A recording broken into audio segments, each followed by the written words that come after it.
ahí y prendemos luz. Bien, muy buenas y bienvenidos a una charlita más. Hoy vamos a hablar de educación y vamos a hablar con un amigo que es profesor de secundaria y aparte sobre todo es profesor de griego y de latín. Así que también vamos a aprovechar y hablar un poquito sobre estas lenguas y la importancia que tienen seguir estudiándolas y seguir tratándolas aún. El, el docente no es solo un transmisor de información, es un guía, un mentor y en muchos casos un modelo a seguir. Cada palabra que comparte, cada gesto que realiza, cada enseñanza que imparte tiene el poder de marcar vidas.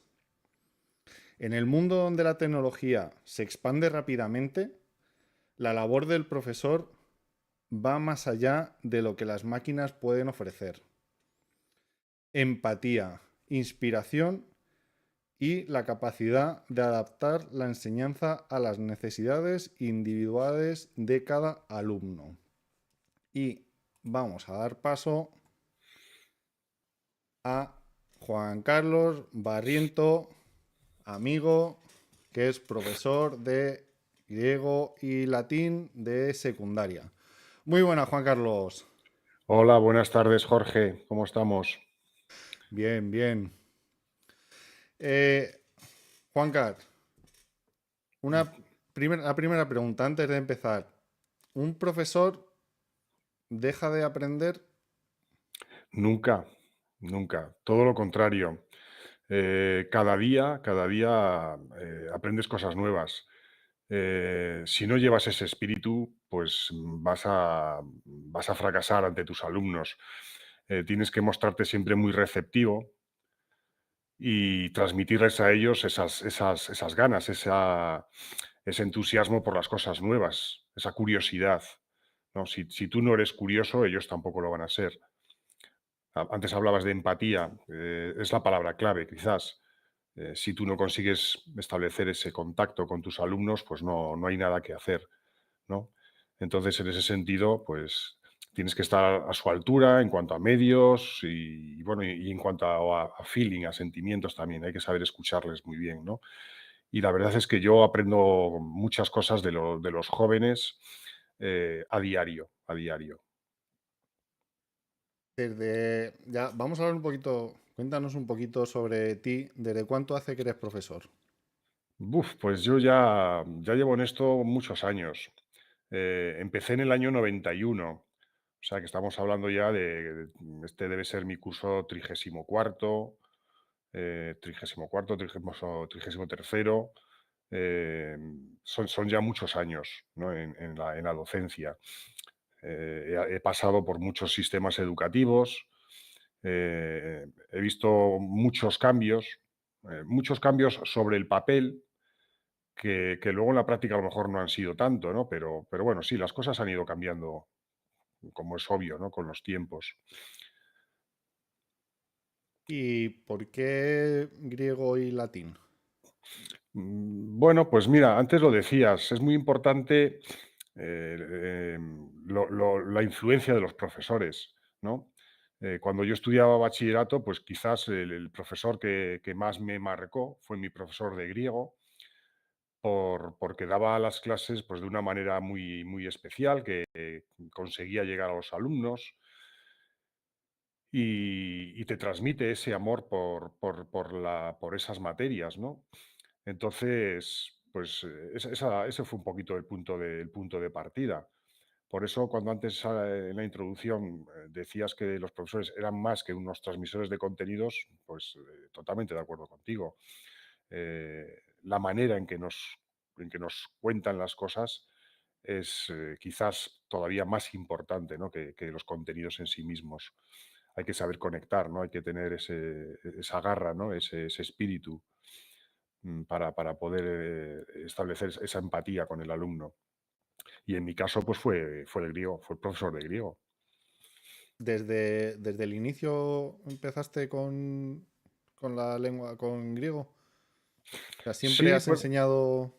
sí, sí, sí, ha sido la asignatura para la que me he preparado, la que estudié, bueno, estudié latín y griego en la carrera, ¿no? Yo estudié en Santiago, filología clásica, y ahí, pues, durante la carrera no te especializas, digamos, en ninguna de las dos, ¿no? Das tanto una como otra, aunque bueno, luego hay pequeñas materias optativas que ya van marcando un poquito el itinerario, pero acabas con una formación similar en ambas lenguas. Luego optas, porque tienes que opositar, ¿no? Para conseguir tu puesto de trabajo como profesor funcionario en la administración, y tienes que optar por una de las dos. Y bueno, a mí siempre me ha gustado más el griego que el latín, me parece, no sé, más atractivo. Y me decanté desde el primer momento por eso y fui a por ello, peleé por ello y lo conseguí, ¿no? Y desde entonces, pues sigo trabajando con el griego todos los días y aprendiendo cosas. El, el griego que tú enseñas es o sea, el mismo griego que se habla ahora o... No, no exactamente, es el griego clásico. Date cuenta que, a ver, en el instituto tenemos solo 2 cursos, ¿no? de griego. Si lo comparas, por ejemplo, con una lengua moderna como el inglés, pues el inglés lo estás dando desde los 3 años hasta el final. Son muchos años de inglés para aprender a hablar una lengua. En el caso del griego, vemos el griego literario, el griego clásico, y el objetivo no es que lo hablen, sino que haya un acercamiento a la lengua, que entiendan cómo funcionan estas lenguas, tanto el latín como el griego, ¿no? Son unas lenguas muy especiales, con unos mecanismos, algunos que tenemos todavía en castellano, pero otros han desaparecido. Y la idea es que con ayuda luego de un diccionario, ¿no? Pues que sean capaces de acercarse a unos textos clásicos, de traducirlos con un poquito de ayuda y adentrarnos un poco en la literatura latina, en la literatura griega, ¿no? Eh, pero no mucho más.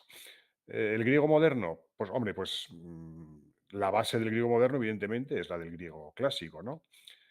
Te podría decir que, por establecerte una comparación, si cogiésemos el castellano no sé, del Cantar de Mio Cid, ¿no? Veríamos que hay un tipo de lengua que hoy ha evolucionado, que ha cambiado, pero somos capaces de reconocer el castellano, ¿no? En el Mio Cid. Pues con el griego moderno y el griego clásico pasa lo mismo. Yo no he estudiado el griego moderno a fondo, pero cuando me pongo con ello veo que muchas cosas pues, me resultan muy, muy, muy familiares. Pero hay diferencias. ¿Y qué, o sea, qué, es que no, beneficios no sería la palabra? Eh, ¿qué lleva ahora en que gente, porque tú estás en secundaria, gente de secundaria estudie lenguas muertas, lenguas perdidas? No sé cuál sería la expresión correcta. Sí, bueno, lo de lenguas muertas, bueno, a los de clásicas nos hace mucha gracia, ¿no? Porque Eh, no sé cómo, o sí, sea, una lengua antigua, digamos.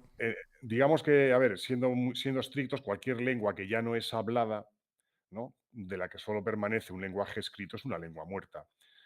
Lo que pasa que en el caso sobre todo bueno, tanto latín como griego, pero no es del todo una realidad. Date cuenta que antes te hablaba de la evolución del castellano desde el Mio Cid hasta el siglo XXI, pero esa misma evolución la podemos ver en vez de hacia adelante, hacia atrás. Es decir, cuanto más atrás nos vamos en el castellano, más parecido vemos con el latín, ¿no? No hay que olvidarnos de que el castellano viene del latín. Y conocer el latín, pues te ayuda a entender muchísimo mejor el castellano. Hoy, una de las cosas que los profesores detectamos, ¿no? Con las nuevas tecnologías, es un déficit, ¿no? Cada vez mayor de vocabulario, de capacidad de capacidad de expresarse, ¿no? Verbalmente, que luego conlleva también una dificultad al nivel escrito. Estamos sustituyendo la lectura por los medios, ¿no? Y yo a veces cuando explico en clase, claro, intento ser riguroso, sobre todo cuando estamos hablando con alumnos ya de bachillerato, ya no de secundaria, ¿no? Sino en bachillerato, que es donde realmente ven griego. y a veces me miran como si yo estuviese hablando en otro idioma y realmente les estás hablando en castellano, ¿no? Entonces, conocer el latín y conocer el griego es conocer el origen de las palabras que seguimos utilizando hoy en día. Vamos, te asombrarías si sobre un texto o sobre lo que estamos hablando, ¿no? Te puedo decir que el 80% de las palabras que estamos utilizando o más son de origen latino o griego, ¿no? Ahí tienes el mundo de la medicina, el mundo de la ciencia, con todas estas palabras, ¿no? Como cardiología, neurología, en fin, todas las ramas de la medicina son palabras griegas, ¿no? Entonces, bueno, pues yo no creo que sea realmente una lengua muerta. Eh, Internet es relativamente reciente, ¿no? Podemos decir que yo nací sin Internet, pero al usuario de Internet se le ha llamado internauta. O sea, se ha creado una palabra que no existía. ¿Y cómo hemos creado esa palabra? Pues con dos lexemas de origen latino, ¿no? Y lo mismo ocurre con cantidad de aparatos que no existían y que cuando se han creado se les ha puesto un nombre. ¿Y qué nombre se les pone normalmente? Pues nombres a partir de lexemas de origen griego o de origen latino. Entonces, yo no creo que esté muerto. Todo lo contrario. Lo bonito es saber descubrir en el castellano que hablamos el origen de la palabra, ese étimo latino, ese étimo griego con su significado pleno. Aportan mucho para aprender castellano. Es el enfoque que yo por lo menos hago en mis clases, ¿no? Vamos a aprender castellano gracias al latín y gracias al griego. Sí, porque es lo que tú decías, igual ya no, la medicina y la ciencia, casi todas sus ramas, cada vez, si hay que darle un nombre a algo, Claro. a todo se le da un nombre en latín. Sí, o Eh, latino o griego. Se usa mucho el griego también en las palabras compuestas, ¿eh? Los neologismos prácticamente son todos de origen griego, empezando por la propia palabra tecnología, ¿no? El estudio de la técnica, del arte, del oficio. Es continuo, es continuo. El mundo de la medicina, no solo ya en las ramas de la medicina, sino el lenguaje que se utiliza en medicina, está lleno de helenismos, ¿no? De palabras de procedencia griega. Y el mundo jurídico, por ejemplo, pues tú me dirás, la base de nuestro derecho en Europa es el derecho romano y seguimos utilizando muchas palabras y muchas expresiones derivadas del latín, pero incluso palabras latinas tal cual, ¿no? Los latinismos, ¿no? Donde no hemos cambiado ni una coma, ¿no? Expresiones como indubio pro reo o subyúdice, que son términos directamente en latín y que están ahí, y que en el mundo jurídico, en el lenguaje jurídico, aparecen continuamente, ¿no? En cualquier tribunal, en cualquier acto jurídico te encuentras con estos términos. y para la gente joven, ¿por qué, por qué se debería de seguir estudiando? Se debería de tratar el griego y el latín? Bueno, pues a ver, insisto un poco en la idea. Lo que pasa que a veces parece que estamos luchando un poquito, ¿no? contra marea, pero yo creo que no podemos dar por bueno que nuestros jóvenes tengan un vocabulario tan, tan, tan limitado, ¿no? Eh, ya no se trata de que lean el latín o el griego, insisto, se trata de que cuando cojan un libro en castellano entiendan lo que están leyendo. Y ahora mismo hay como una gran dejadez, ¿no? En ese sentido. Yo a veces, cuando leemos en clase, eh, sé que estamos leyendo en castellano y la mitad de las palabras no las han entendido. Y al acabar la lectura, siempre, bueno, así me hago el enfadado, ¿no? Porque me cuesta enfadarme con los muchachos, ¿no? Pero me hago el enfadado porque digo, nadie ha interrumpido la lectura, nadie ha preguntado nada. Digo, y yo no me creo que conozcáis todas las palabras. Y efectivamente, les empiezas a preguntar palabras y algunas que yo por lo menos considero muy, muy básicas, ¿no? Porque las conozco de mis lecturas de Ponos juventud. un ejemplo. Pues Una no sé. palabra. Mira, hoy, por ejemplo, en clase me aparecía, estábamos trabajando en griego un texto sobre Eros, ¿no? El dios del amor. Entonces, una de las palabras que tenían que resolver era la palabra erótico o erotismo. Entonces, cuando les hablas de erotismo, todos hacen jijiji, se ríen, ¿no? Como que les recuerda algo, pero luego les digo, bueno, ahora sin mover las manos, ¿no? Contadme qué es el erotismo, definid erotismo o definid erótico. Y entonces se quedan parados, no son capaces de definirlo, ¿no? Es decir, muchas palabras las han oído, ¿no? Las han oído, pero luego realmente no saben cuál es su contenido verdadero, cuál es su verdadero significado. Palabras, no sé, elogiar. Elogiar, si a ti te pregunto, tú hablas conmigo y hablamos de elogiar a alguien, de un elogio, sabemos lo que es. Ellos no lo tienen muy claro, en un número cada vez más, no sé, más llamativo. Yo es lo que veo en mis aulas, ¿no? Digamos que lo que a mí más temor me infunde es ver cómo se ha perdido la pasión por la lectura y el vocabulario pues va mermando, ¿no? Y se manejan con muy pocas palabras. No tienes más que ver, bueno, pues sus mensajes, ¿no? De Mm. WhatsApp, de Twitter, que con muy poquito intentan expresarlo casi todo. Yo recuerdo que a mí siempre me lo decían que cuanto más leas, mejor vas a saber expresarte, menos faltas de ortografía, mm, mayor eh, posibilidades tienes de poder expresarte. Sí, eso es. Yo siempre les digo que leyendo se aprende a escribir. Porque al final, cuando nosotros escribimos, lo que traemos a nuestra cabeza son modelos, ¿no? Modelos que ya tenemos, que ya hemos visto, modelos que conocemos. Entonces, efectivamente, una buena lectura, ¿no? Te va a enseñar mucho. Te va a quitar esas dudas de ortografía o de signos de puntuación. Ahí encuentro también yo una laguna grande, ¿no? En el uso de los signos de puntuación, en cómo conectar las ideas, ¿no?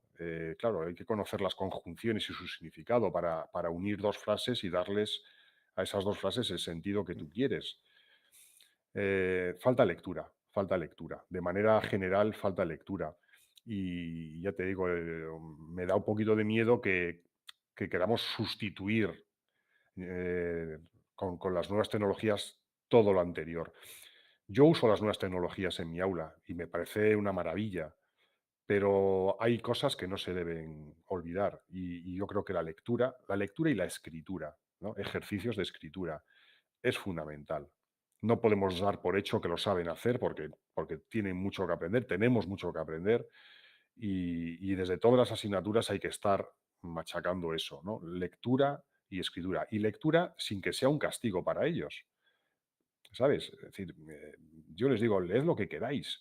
Yo les propongo tragedias, comedias griegas, latinas, poemas.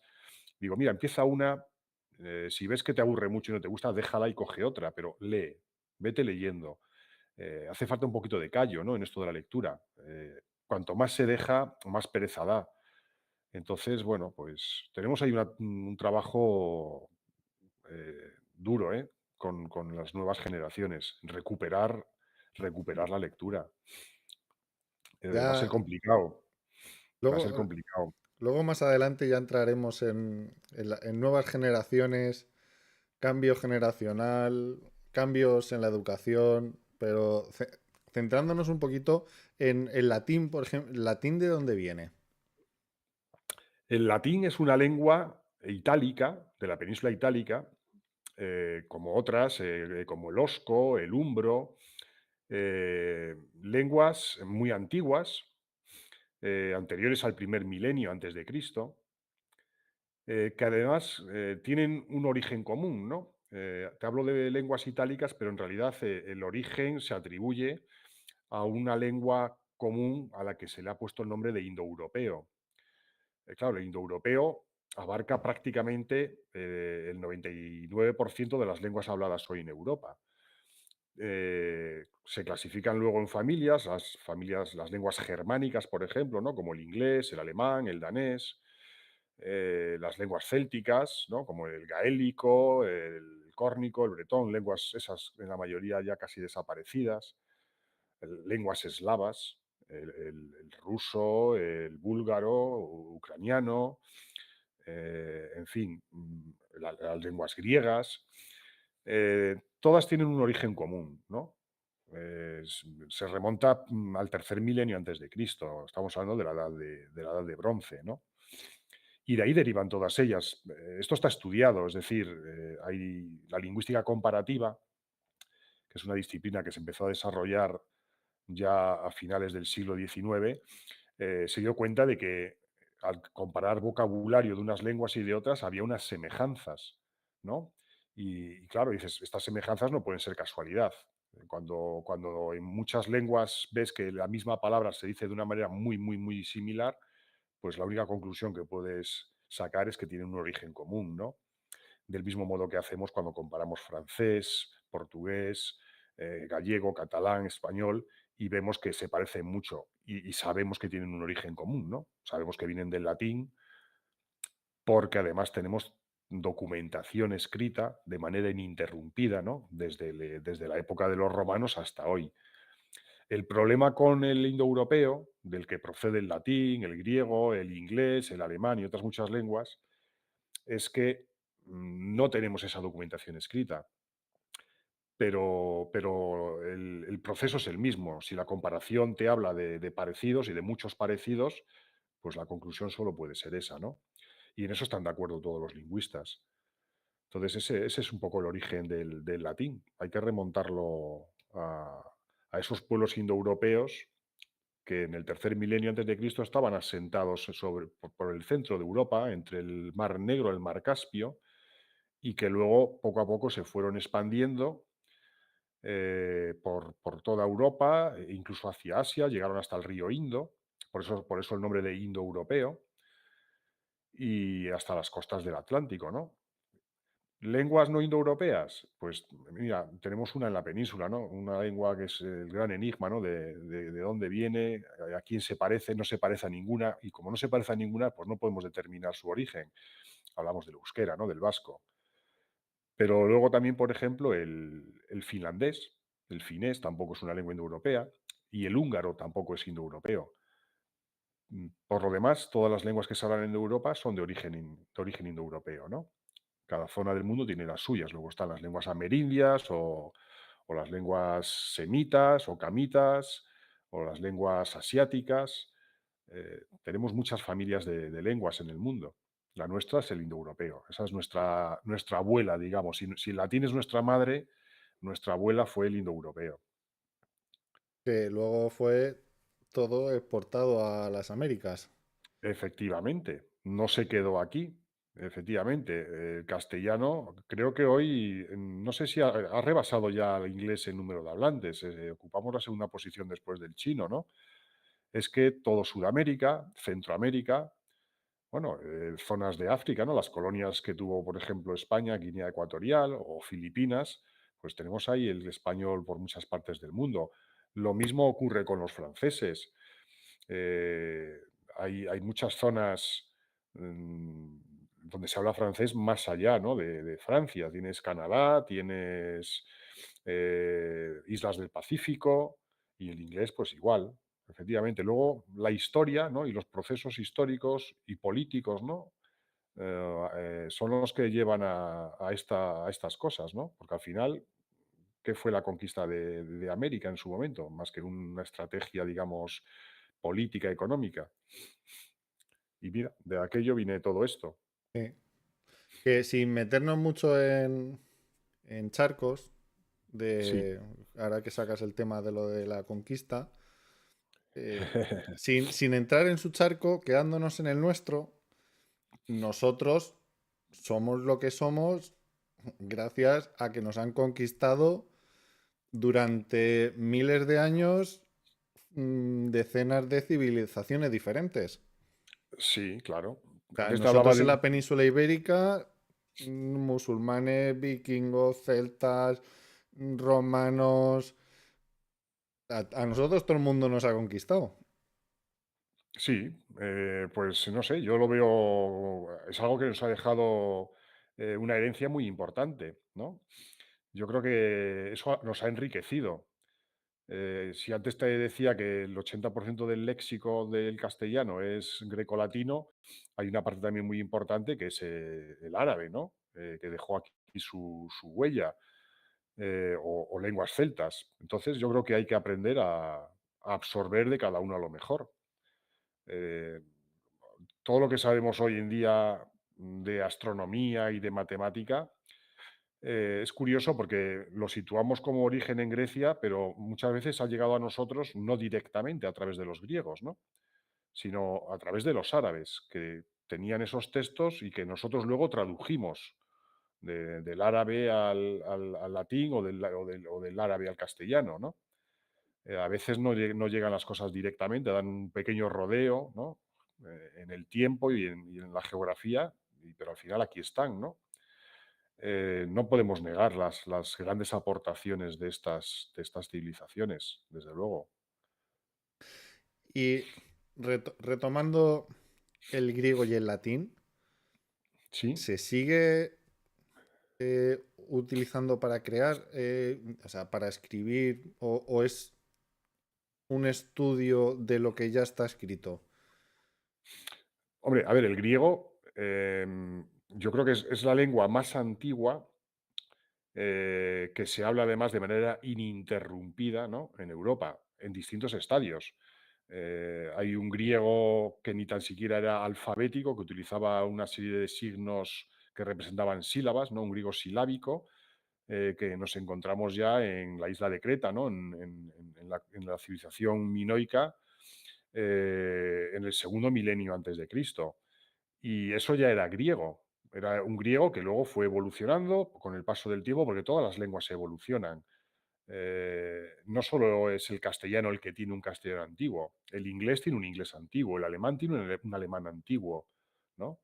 Y el griego en ese sentido podemos decir que no se ha dejado de hablar, ¿no? Hoy estamos en un estadio diferente, pero me imagino que dentro de 500 años estaremos en otro estadio también diferente, porque la lengua continuamente se está, como me gusta a mí decirles a los alumnos, la lengua se gasta. Los hablantes gastamos las palabras cuando hablamos, ¿no? Y hacemos que cambien. Hay esa evolución fonética, ¿no?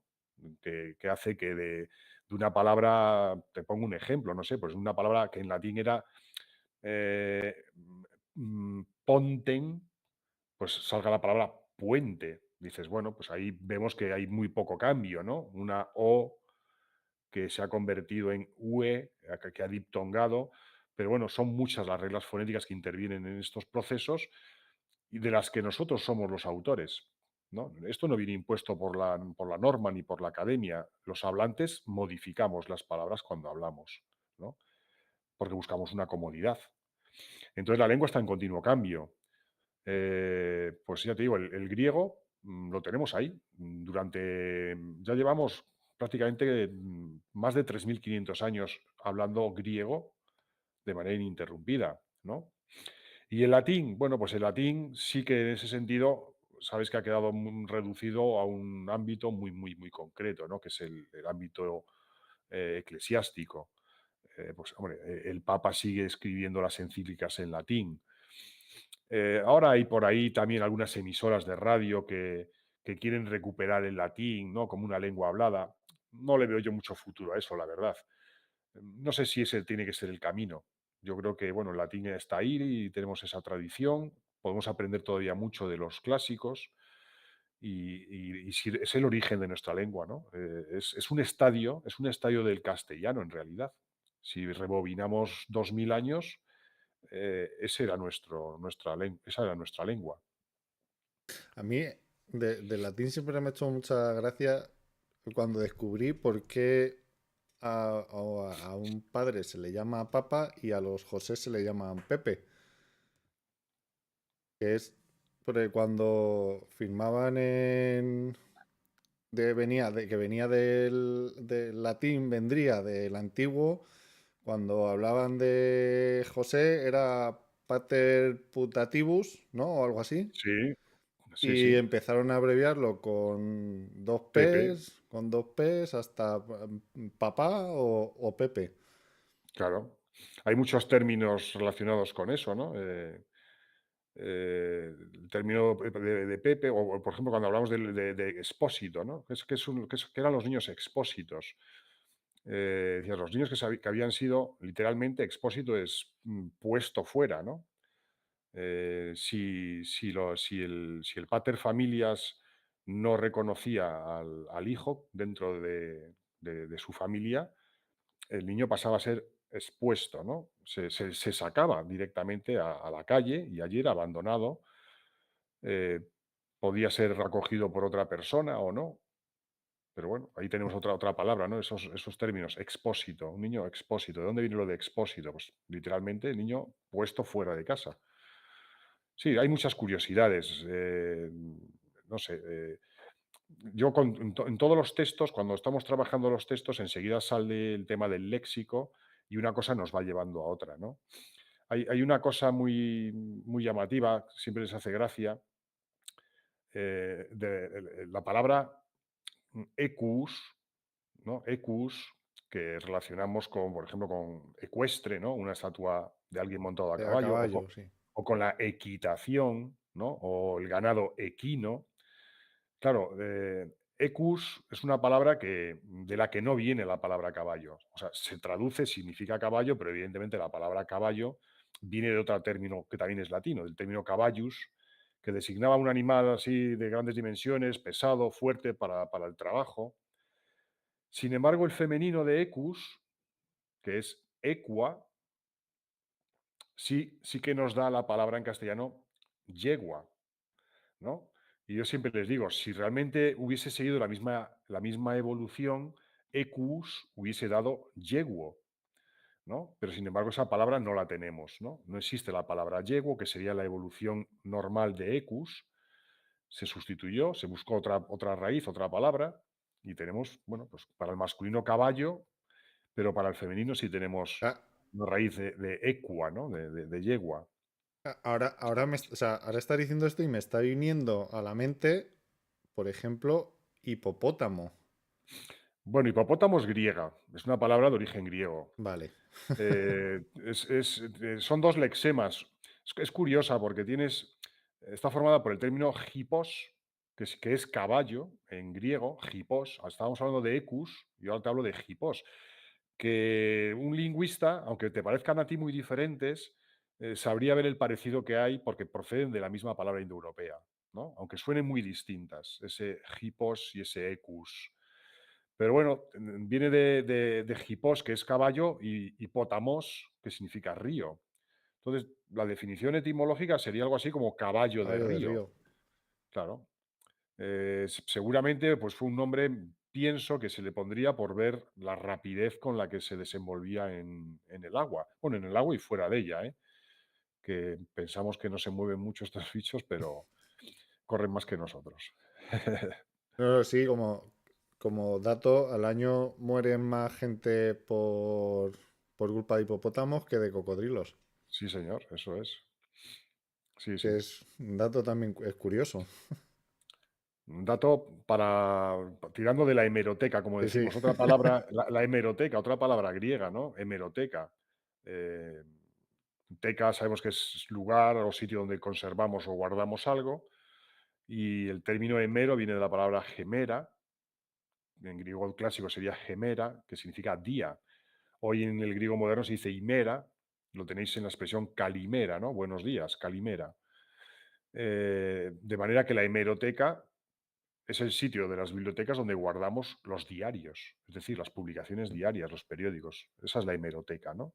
Y se utiliza mucho en los medios, ¿no? Tirando de hemeroteca, es decir, vamos a revisar tal día de tal año a ver qué pasó, cuáles fueron las noticias, ¿no? De ese día. También hablamos de efemérides, que también viene de hemeroteca, o de efímero, que es algo efímero, pues algo que dura un solo día, ¿no? Efímero. Luego, por extensión, pasa a significar algo que dura poco tiempo. El griego es un sinfín de palabras. Teatro es una palabra griega, el verbo theaomai, el verbo observar. Un teatro es un lugar para observar, el lugar donde vas a contemplar, ¿no? Eso es un teatro. En fin, no sé, de palabras griegas podríamos estar sacando cientos y cientos Todo, que- continuamente. todo, cogemos un diccionario y lo que tú decías, el 99% de las palabras tendrán su... Sí, sí, sí. Eh, ¿Y hacia dónde ves tú el estudio de estas lenguas? pues mira, yo desde que Tu empecé, opinión personal, sí, yo mira, desde que empecé existe el mismo rumor, ¿no? De que son lenguas o asignaturas que van a desaparecer. A mí me daría mucha pena que realmente desapareciesen del currículum, ¿no? De bachillerato, de secundario de bachillerato. Sobre todo porque somos, digamos, descendientes directos del latín. Entonces, no me parecería bien que lenguas que no derivan directamente del latín, ¿no? Como el inglés o el alemán, sean lenguas o países donde el estudio del latín está a otros niveles. Nos lleva mucha ventaja y ellos no derivan del latín. Nosotros sí. Entonces, no podemos dejarnos aventajar por otros países. Son asignaturas fundamentales. Luego tienen una cosa, el latín y el griego lo hablamos como lenguas, pero son lenguas que por su manera de funcionar, por cómo funcionan, ¿no? Por su sintaxis, son lenguas muy lógicas. Es decir, cuando tú estudias latín y griego, de alguna manera tu cabeza empieza a estructurarse de una manera muy determinada. Mucha lógica y mucha deducción. De modo que al final personas licenciadas en clásicas son demandadas desde muchos otros ámbitos más allá de la educación, ¿no? Eh, es gente buscada para llevar una administración, para puestos muy importantes dentro de empresas, ¿eh? Porque se le presupone, y es así, ¿no? Que su manera de funcionar, su manera de organizar las cosas, responde a este esquema, ¿no? De las lenguas flexivas, como son el latín y el griego. Entonces, yo le digo, desde que estoy estudiando parecía que iba a desaparecer, pero aquí estamos. Yo sigo teniendo alumnos todos los años, un grupo unos años más, otros años menos, pero no veo que vaya en descenso, por lo menos en el centro donde yo estoy. Y las últimas noticias que tengo sobre la universidad, fue un artículo que salió en El País hace poco más de un mes, es que han bajado las matriculaciones en lenguas modernas, como el inglés, por ejemplo, y han subido en clásicas. Al final las clásicas te tienen que gustar, o sea, te tienen que atrapar. Y cuando te atrapan, no lo dejas, ¿no? Es algo que te apasiona y el que se mete en ello sigue hacia adelante. ¿Que no somos muchos? Bueno, pero un número suficiente como yo creo que para seguir tirando del carro y mantenernos ahí, ¿no? y es ya en la universidad estudiar este tipo de lenguas, ¿qué salidas profesionales? Hombre, pues es lo que te estoy diciendo. La más obvia quizás pues sea la enseñanza, ¿no? Dedicarte a la enseñanza. Lo que pasa que, bueno, para eso hace falta más que saber latín y griego. Tienes que tener un espíritu pues no sé, tienes que tener una vocación, ¿no? Como dicen, una vocación. Te tiene que gustar tratar con adolescentes, que no es fácil. Te tiene que gustar transmitir estos conocimientos, ¿no? Entonces, esa es la primera. Pero luego ya te lo decía antes, digo, hay empresas que tienen al frente a gente licenciada en filología clásica, ¿no?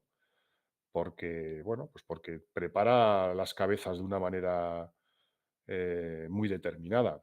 Es muy parecida a la matemática, en realidad. Me hace mucha gracia cuando los alumnos huyen de las matemáticas porque se le da mal. No, es que yo no quiero, me fui porque las matemáticas no se me daban bien. Digo, pues bienvenido a la lógica pura y dura, porque el latín y griego es todo lógica y deducción. Al final es matemática. O sea, el proceso mental que tú llevas a cabo para resolver un problema matemático es muy similar al proceso mental que pones en práctica para resolver un texto latino, ¿no? Y para saber cómo traducirlo y qué dice.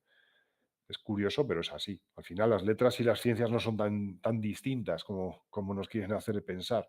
Todos los grandes matemáticos y estudiosos vienen de la época del latín y del griego. De todos los Efectivamente. teoremas, todas la letra pi, el teorema de Sí, Pitágoras, todo viene claro. de esa época. Así es. Euclides, Tales, Pitágoras, efectivamente. Lo que no sabe mucha gente es, enseguida hablamos de los griegos, ¿no? Como los padres de todas estas ciencias. Una de las cosas que más les sorprende a los alumnos míos cuando llegan y es cuando empezamos a hablar de Grecia y de la Grecia clásica. Y entonces situamos sobre el mapa, por ejemplo, a Pitágoras, a Tales, y se dan cuenta de que esas ciudades donde han nacido estos grandes pensadores, filósofos, no están en la Grecia actual, no están en la Grecia continental que conocemos hoy como tal, sino que están en la parte de Grecia que se llamaba Asia Menor en la antigüedad, que hoy es Turquía, ¿no? El centro del mundo helénico en la antigüedad es el mar Egeo. Yo siempre les digo, haced un mapa de Grecia. Entonces, claro, lo primero que te traen es la península balcánica, el sur de la península balcánica, en el centro del mapa. Y digo, aquí falta la mitad de Grecia. Digo, nos falta la mitad. Dice, el centro tiene que ser el mar Egeo, porque la cultura helénica se desarrolló tanto en una orilla como en la otra, ¿no? Y curiosamente, eh, el despertar de la filosofía y de muchas ciencias fue en esas orillas orientales, ¿no? En la parte de Turquía. ¿Casualidad? Pues yo creo que no. Estamos hablando de que es el punto de encuentro de dos culturas muy diferentes, ¿no? Que lo sigue siendo hoy. Hoy Estambul sigue siendo la bisagra, ¿no? El eje entre la cultura occidental y la cultura oriental. Antes hablábamos de la importancia de la influencia de, no sé, de los árabes en España, de los celtas, de cómo absorbemos, ¿no? Y yo creo que esta zona precisamente fue eso, fue un crisol, ¿no? Donde se mezclaron muchas ideas y que eso fue, digamos, el germen de los grandes pensadores, ¿no? Claro, es que la zona de Turquía, tienes por un lado tienes lo que es Europa, lo que tienes es Asia, pero también tienes África, o sea que es el punto de unión de tres Eso es, grandes culturas que para mercadear y para reunirse, o sea, era un caldo de claro. cultivo de conocimiento. Claro, ahí se juntaron fenicios, egipcios, griegos, de los pueblos del norte, sármatas, ¿no? Venidos de las estepas que hoy ocupan Ucrania y demás. Claro, ese es el punto de encuentro.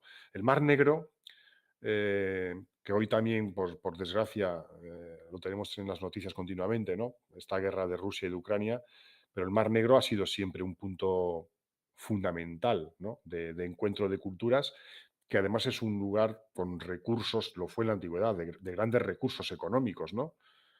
Batallas como las de Grecia y Esparta y Atenas, ¿no? Que todo el mundo hemos oído hablar, ¿no?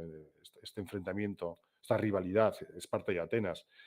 Si vemos dónde se desarrollaron las principales batallas de esa guerra del Peloponeso, ¿no? Llamada así, la guerra del Peloponeso, nos damos cuenta de que esas batallas se desarrollaron en esos estrechos que unen el mar Egeo con el mar Negro, ¿no? El estrecho de los Dardanelos, el estrecho del Bósforo, ahí se resolvió la guerra entre unos y otros, ¿no?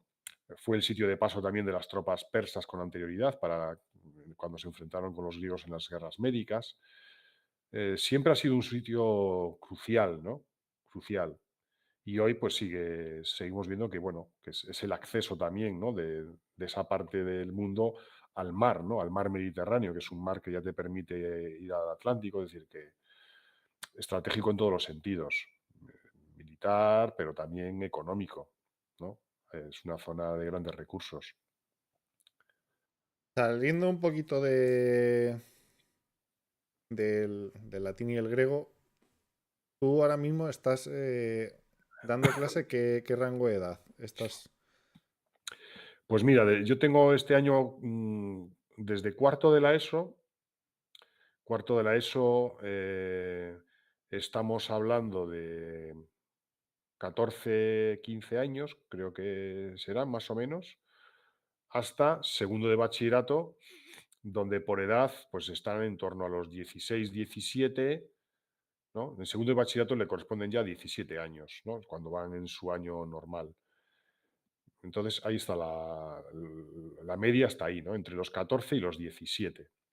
Luego hay algunos un poquito con algún año más, pues bueno, pues que les ha Cosas costado, de la vida. les ha costado un poquito más, han encontrado con algún inconveniente o algún tropiezo por el camino y bueno, pero bueno, ahí están, ahí están.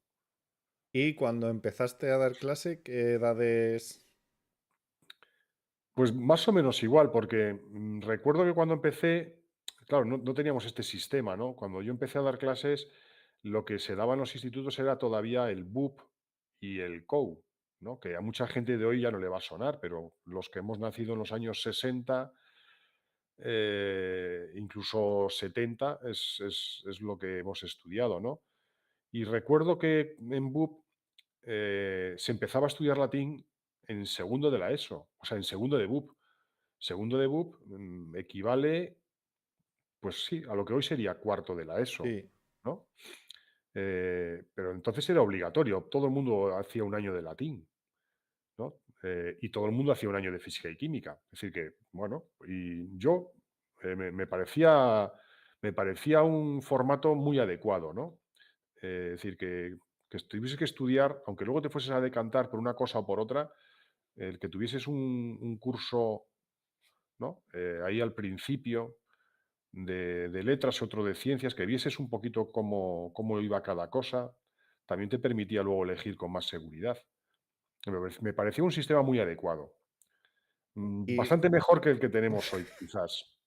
ahora, ahora te pregunta, pero generacionalmente, tú como profesor, ¿qué diferencias notables ves entre generaciones? Entre los alumnos de mis primeros años y los de estos, pues En términos generales. sí, pues mira, yo creo que en términos generales te lo voy a decir muy rápido. Em, Alumnos, siempre ha habido buenos y malos alumnos, alumnos con más ganas, con menos ganas, pero lo que sí te puedo asegurar es que los alumnos de antes, eh, el vínculo que tenían con el instituto o con el colegio era diferente.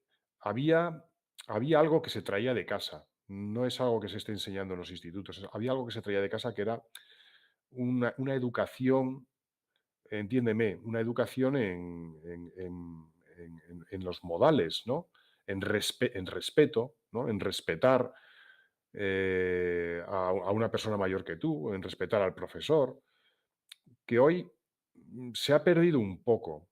Hoy los chavales no aceptan de buen grado que les, que les ordenes algo, ¿no? Por eso también te digo que, bueno, hay que tener mano y entrarles, hay que ponerse a su altura, ¿no? De alguna manera, hay que ver cómo te los ganas, pero me contestan mucho.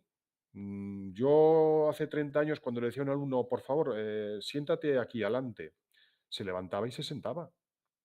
Hoy les digo, oye, por favor, siéntate aquí adelante, y me dice, ¿por qué? Digo, ¿cómo que por qué? ¿Sabes? Entonces digo, tengo que explicarte, o sea, digo yo, tengo que perder tiempo de la clase para explicártelo, ¿no? Digo, a veces les contesto así un poco porque lo digo yo, ¿no? Y se quedan cortados y lo hacen, ¿no? Pero luego ya hablo con ellos más despacio y dice, ¿tú crees que es normal que te tengan que estar explicando? Si el profesor te dice que hagas esto, lo normal es que lo hagas, que no pongas en duda lo que te está planteando, ¿no? Ahí sí que veo que las cosas han cambiado. Las cosas han cambiado. Un, Se nos y se seguro nos que, respetamos. y seguro que tú puedes ayudar cuando se habla del colegio, del instituto, se habla de educación, es el Ministerio de Educación.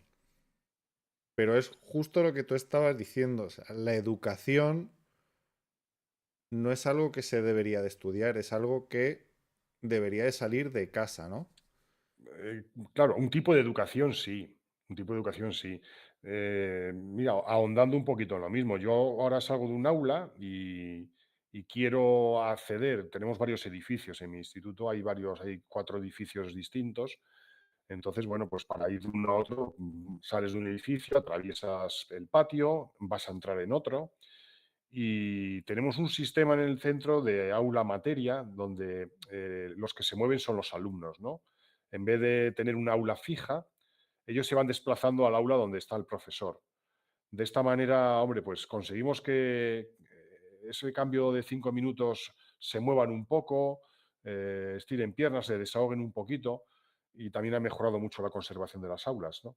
Que antes cuando se quedaban 5 minutos solos, te encontrabas con persianas Sorpresa, rotas sí. cada 2 por 3, se ha ganado mucho, ¿no? Pero, pero a lo que voy es que cuando yo llego a la puerta del edificio y quiero salir, empiezan a entrar alumnos y no se paran, no se paran. Digo, si yo no quiero que me dejéis pasar porque sea profesor, o si yo sencillamente quiero que me dejéis pasar porque hay una norma que todos conocemos que es que hay que dejar salir Antes de entrar. antes de entrar, ¿no? Y si alguna vez le dices: "Oye, por favor, ¿os podéis echar a un lado y dejar salir?", te miran como un bicho raro, ¿no? Dicen: "¿Pero qué dice este tío?", ¿no? Cosas de este tipo, o llegan y se plantan delante de la puerta y se ponen ahí un corro a hablar sin darse cuenta de que están molestando. Entonces, yo creo que es que antes esas cosas nos las habían enseñado muy bien en casa, ¿no? Es decir, unas pautas, ¿no? Deja pasar primero a una persona mayor, si habla, escúchala. Yo a veces llamo a algún alumno porque, no sé, está dando 4 voces en el pasillo y le vas a llamar la atención, sencillamente, a decirle: "Oye, chico, baja un poquito el tono", y según le llamas, se te da la vuelta y se te va, que tienes que ir detrás de él, hasta que dice: "Oye, que te estoy hablando a ti". Pues si yo no he hecho nada. Digo: "Bueno, no, si no, no pasa nada, si te quiero hablar contigo, ¿te vas a marchar?". Eso ha cambiado, eso sí ha cambiado. Y no sé, quizás porque no sé, a ver, yo también soy padre y eso hay que trabajarlo en casa, ¿no? Eso hay que trabajarlo en casa. El respeto que se le tiene que tener a un profesor hay que trabajarlo en casa, porque de ahí van a derivar otras muchas cosas. Si tú tienes que reconocer que cuando vas al colegio hay una persona mayor que tú que dirige, que es quien dirige el barco. Entonces tendrás que ser un poquito, no te voy a decir sumiso, pero bueno, tendrás que atender y hacer caso de lo que te dicen, ¿no? Que eso no quita que tú puedas mostrar tu desacuerdo si lo sabes argumentar y en el momento oportuno, ¿no? Pero cuando te están llamando la atención porque has hecho algo mal, en mi época te ponías colorado, no pasabas de todo. A mí me daba vergüenza que me llamasen la atención, ¿no? Hoy es algo que está ahí. Eso es el principal cambio que yo veo. Y en cuanto a sistema de estudio, ¿cómo generalizando? Plan de estudio, ¿te refieres a los planes de estudio, a Claro, las leyes de educación? Hombre, a ver, las leyes tienen que cambiar, yo lo entiendo perfectamente. Las leyes tienen que cambiar porque nos tenemos que adaptar, ¿no? Aquí ha habido una entrada de la tecnología, además de una manera, vamos, un tsunami, ¿no? Un tsunami tecnológico y haríamos mal en quedarnos fuera de ello. Hay que cambiar, hay que adaptarse. Pero por otra parte, yo creo que voy ya por la sexta o séptima ley de educación, en 30 años, 35 años. Eso también dice que las cosas no funcionan muy bien. Aquí no hay, tal y como lo veo, aquí no hay voluntad, no hay voluntad política de llegar a un acuerdo sobre educación. Cada gobierno ha puesto su ley de educación o su parche o su enmienda o remiendo, ¿no? A lo ya existente. Casi siempre, por ahí empiezan, ¿no? Vamos a cambiar la ley de educación. Y es agotador. Es agotador porque esos cambios conllevan mucha burocracia. No solo es lo que haces en el aula, que en el aula al final tú ya te das cuenta de que tienes que ir cambiando. Si tienes que usar pantallas digitales, si tienes que utilizar software variado, pues tú ya estás ahí inmerso en ese cambio, ¿no? Y poco a poco vas entrando en ello. Pero claro, luego está la parte burocrática. Cada vez que hay un cambio de leyes, ahí tienes a todo el profesorado rehaciendo programaciones, rehaciendo tareas. ¿Y eso cuándo se hace? ¿En qué tiempo? Porque claro, si todos nos ponemos a trabajar, yo te pongo un ejemplo muy claro. Si el que va a trabajar al bar le pones detrás de la barra 8 horas, que es la jornada laboral, ¿no? Eh, 8 horas trabajando, atendiendo al cliente, ¿cuándo llena las cámaras? ¿Cuándo barre el local? ¿Cuándo recoge las cosas? O sea, ahí los trabajos tienen Sí. un momento de dedicación. Nosotros tenemos un momento de dedicación al alumno, es decir, unas sesiones de docencia directa con el alumno, pero detrás de una sesión de docencia directa hay un trabajo, hay una preparación. Si las cosas cambian, los materiales también cambian. Entonces, un cambio continuado de leyes, pues yo a veces lo digo en plan de broma, ya están consiguiendo que yo no sepa ni lo que tengo que hacer cuando llego al aula, ¿no? Se lo digo muchas veces a mis compañeros, digo, una ley más y ya lo han conseguido, ya no sé lo que tengo que hacer cuando llegue al aula. Yo al final también digo que mi lema por encima de todo es ser honesto con los alumnos, ¿no? Y enlazamos un poco con lo del principio. Tienes que empatizar con ellos, tienes que atraer su atención y si no, no tienes nada que hacer, ¿no? Entonces, a partir de ahí, si tú eres honesto con tus alumnos, si tú preparas tus clases y das tus clases honestamente, creo que eso está por encima de cualquier ley, ¿no? De cualquier papel, de cualquier papeleo, de cualquier burocracia. El, el otro día escuché, y es, o sea, te lo voy a decir, una idea que escuché, una reflexión de una persona, de que él decía que según lo que se enseña ahora en primaria, en secundaria, los conocimientos que, más que ofrecer conocimientos, lo que se está creando el sistema educativo es una guardería para jóvenes para que los padres puedan trabajar. Porque muchas veces los conocimientos que se ofrecen son vagos. Sí, sí, bueno, a ver, algo de eso es verdad, ¿no?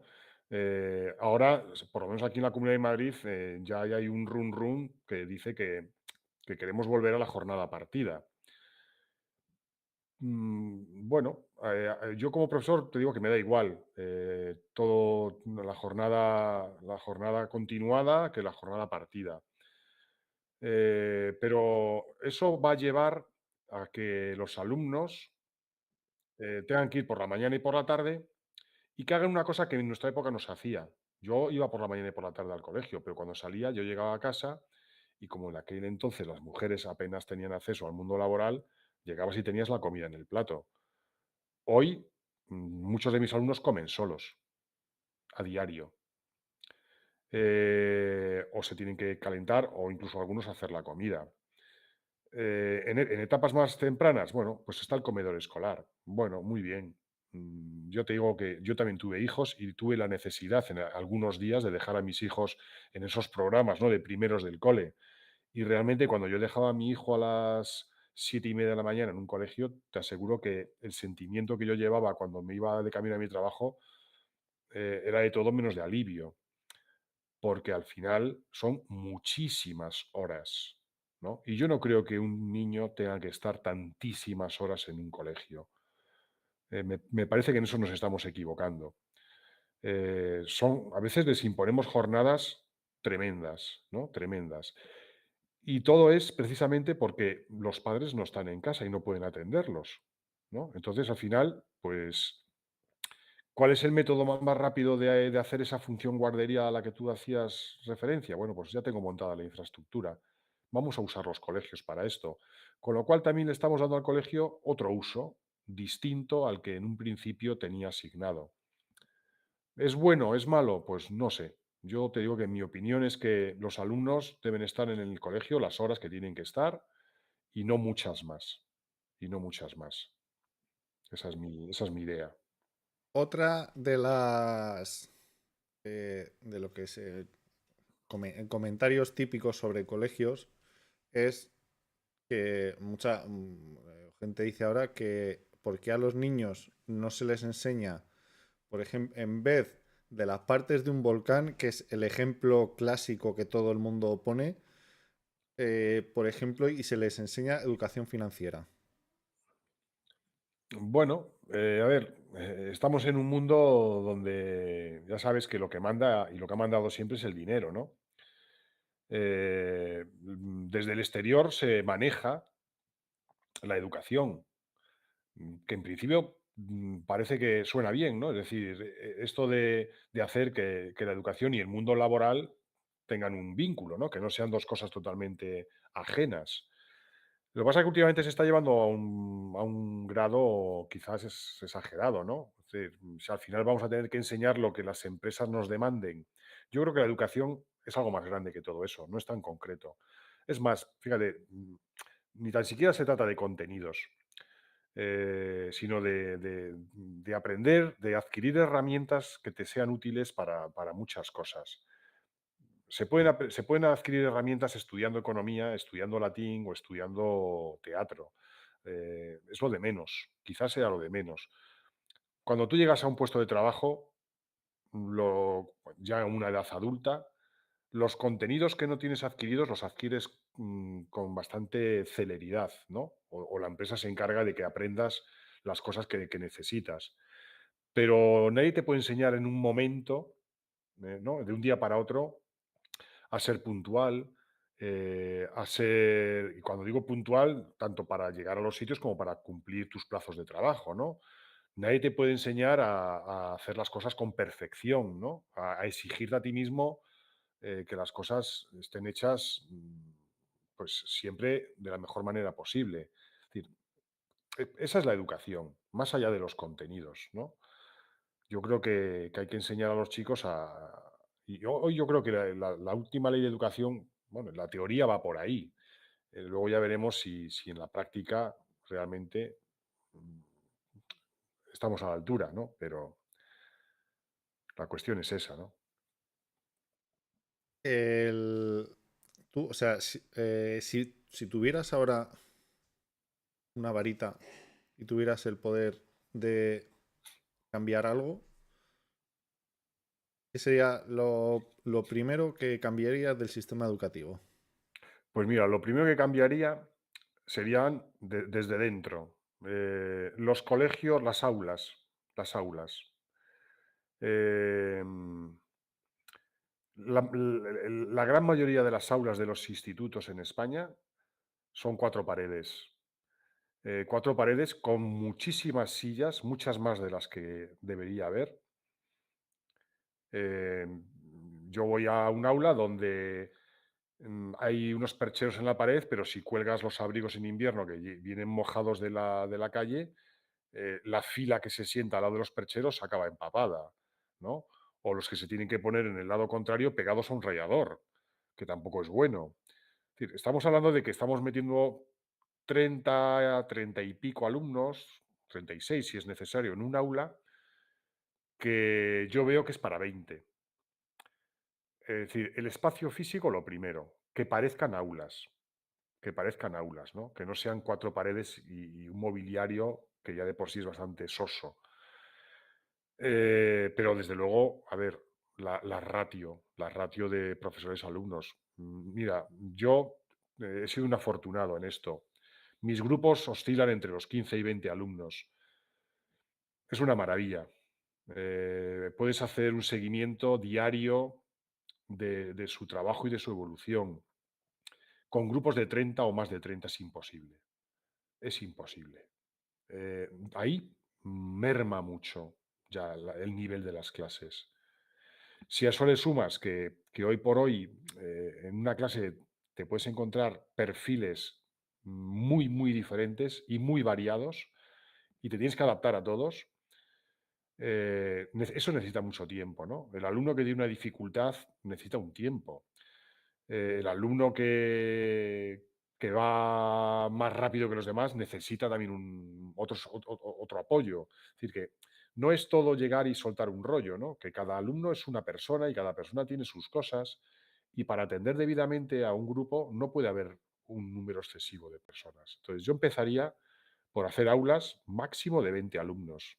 Máximo de 20 alumnos. Y si fuesen 15, mejor que mejor. Yo ya sé que eso cuesta dinero, pero queremos una buena educación, pues habrá que ir por ahí. Y para que no sea todo poner, digamos, dejarlo todo en manos de la administración, te diré que, por ejemplo, el sistema de selección del profesorado también tiene que cambiar. No puede ser que las oposiciones a día de hoy sigan siendo iguales a las oposiciones de hace 40 años, porque es que las cosas han cambiado. Las cosas han cambiado. Entonces, a lo mejor en una oposición hay que ver si ese profesor tiene una capacidad o unas competencias en cuestiones de informática, de tecnología, si sabe utilizar los medios, no todo llegar y soltar de palabra una lección, ¿no? Es decir, si todo ha cambiado, pues los sistemas de selección de personal también deberían cambiar. Pero sobre todo, darle al profesor el espacio y los medios necesarios para que trabaje, ¿no? Es fundamental que entremos en un aula y que todos estemos a gustos, ¿no? Que llegues por la mañana y que estés en un sitio cómodo.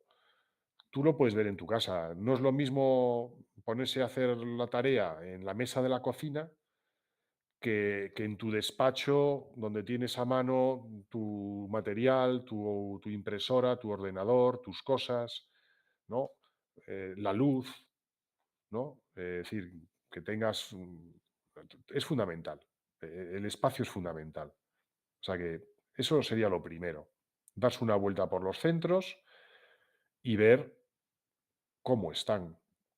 Yo trabajo en un centro donde ya prácticamente somos 1.500 alumnos. Y la biblioteca es la que se hizo cuando se abrió el instituto hace 40 años. Tiene 36 puestos. Vale, pues cuando éramos 500, Vale. 36, vale, estaba bien, porque muchos iban al patio a jugar al balón, bueno, tal.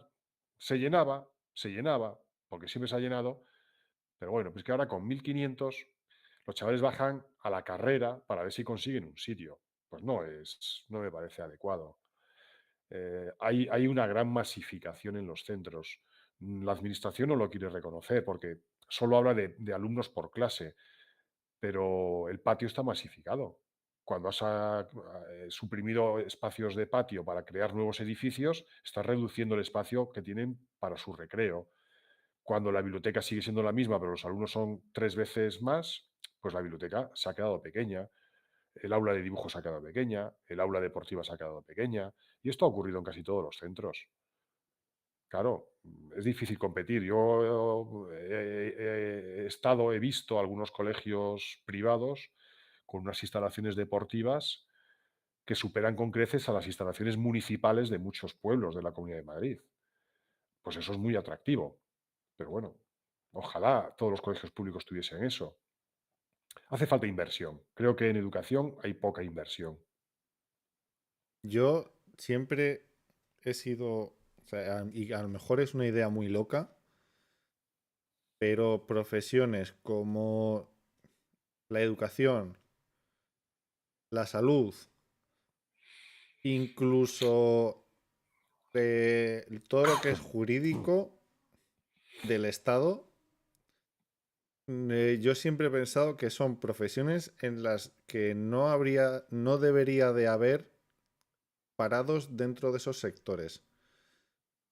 O sea, yo creo y pienso que toda la gente que se prepare para profesor, valga más o valga menos, debería de tener un puesto de profesor. Luego ya dentro del sistema, en función de la edad, de conocimiento, preparación, de enfocarle Sí, hacia una cosa u otra, pero que sean, eh, que sean profesiones dentro de lo que es el ámbito público que estén siempre cubiertas con personal. No sé si sí, es sí. algo, o sea, es algo muy loco, y, Hombre, pero yo no sé si todo el mundo, ¿no? Pero lo que es obvio es que ahora mismo hay un déficit, ¿no? de trabajadores en este campo. Es decir, para llevar a cabo y para poner en marcha las leyes de educación tal y como vienen redactadas, haría falta muchos más profesores. sí, pero Eh, y, hay déficit y- de profesores, pero habla con la gente sí, y todo el y hay, mundo conoce sí, como poco a uno que es profesor o y que está en el paro, o que claro. no tiene plaza, o que... Sí, sí, sí. Bueno, pero aquí al final manda el dinero. Es decir, aquí se ajusta, aquí la administración normalmente hace una cuenta muy simple. ¿Cuántos alumnos? Tantos. Os corresponden tantos profesores. Punto. Y no entran en consideraciones de los flecos que quedan a veces, ¿no? De decir, oye, es que resulta que tenemos, pues no sé, tenemos 24 horas o 30 horas de biología, ¿no? Entonces dice, bueno, pues vamos a ponerle 20 horas a un profesor y quedan 10. Dice, hombre, pues es que no me da para otro profesor. Bueno, pues traemos a medio profesor. Esto hoy en día ocurre mucho. Profesores que están ocupando medias jornadas o tercios, o profesores que tienen que hacer media jornada en un sitio y media jornada en otro. Mm, las cuentas no se pueden hacer así. No son números, hay flecos que quedan ahí y que no se pueden redondear de esta manera. A mí me hace mucha gracia leyes que supuestamente mejoran la situación del profesorado, como esta que nos cuenta que con 55 años puedes solicitar una reducción de jornada lectiva, ¿no? De docencia directa. No estás solicitando una reducción de horas de trabajo, sino que te quiten 2 horas de docencia directa con alumnos para que te dediques a otras tareas, como puede ser una gestión de biblioteca o a colaborar con jefatura de estudios, en otras actividades complementarias, ¿no? Que forman también parte de nuestro horario. Eso es una ley que siempre deja la coletilla de siempre que el servicio, ¿no? las, Sí. las- las condiciones de servicio lo permitan, claro. Pues en la mayoría de los centros, los mayores de 55 no cuentan con esa reducción, que a los 57 años pasa a ser de 3 horas lectivas. 3 horas lectivas puede ser un grupo. Un grupo son 30 alumnos menos. Son una serie de juntas de evaluación menos. Son muchos menos cuadernos que corregir.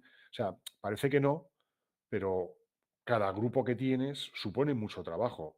Y llegada a una edad que quien quiera pueda solicitarlo con la garantía de que se lo den, ya que está la ley, debería ser así.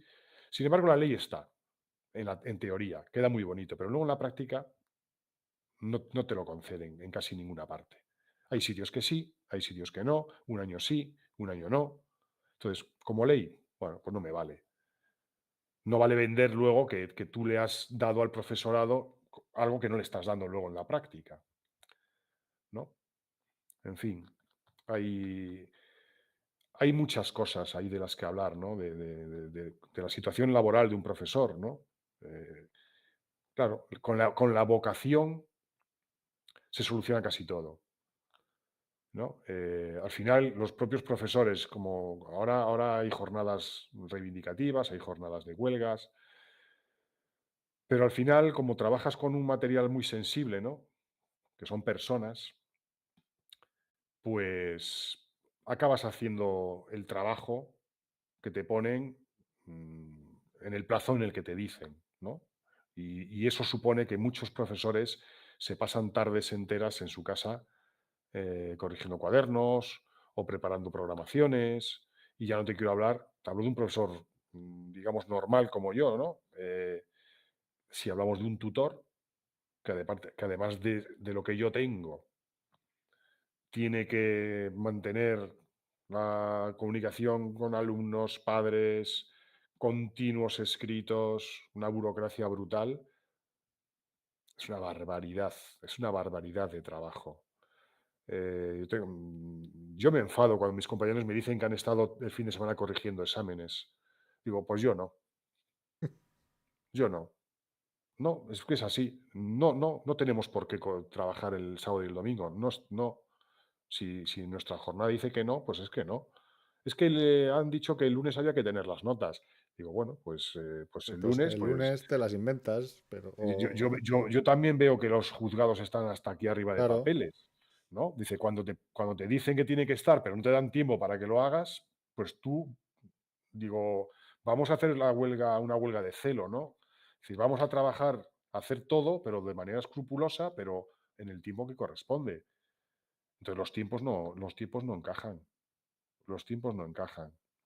Estamos bastante saturados de trabajo administrativo, sobre todo, de papeleo, que yo no sé si es tan necesario como nos lo están pintando, ¿no? Todo tiene que ser 1000 informes. Si me estás restando tiempo de estar con ese alumno y ir a lo práctico. y a ver, y es que todo esto se junta